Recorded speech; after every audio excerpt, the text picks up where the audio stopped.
gente, 5 da manhã, eu acabei de acordar morrendo de fome e morrendo de sede. Eu acabei de beber água, só que eu tô com fome, muita fome.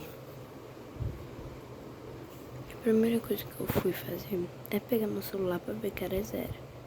Eu vi que era 5 horas da manhã, aí eu deitei, fiquei descansando um pouco, e agora que é 2h03, eu vou comer, então eu vou gravar pra vocês.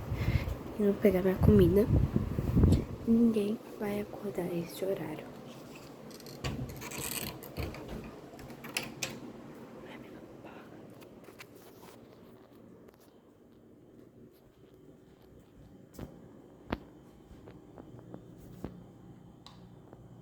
Gente, a minha porta faz um pouquinho de barulho.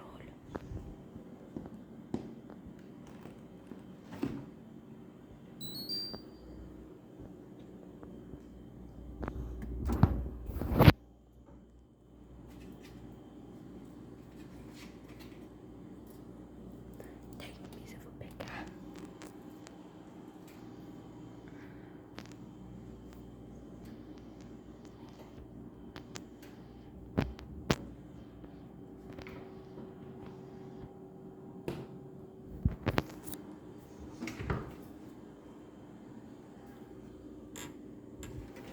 Ai, gente, vou pegar isso aqui.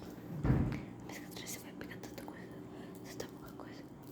Tipo, se eu pegar muita coisa, minha mãe vai saber que eu acordei de manhã e comi coisa. E se ela descobrir, ela me mata. Entendeu? Aí, gente, agora vamos pro quarto. Eu vou apagar a luz. Una poca aventura.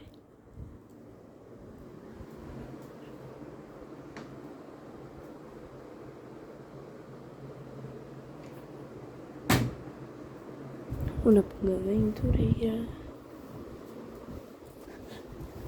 Ai. E foi isso. Vou comer agora o bis e tchau.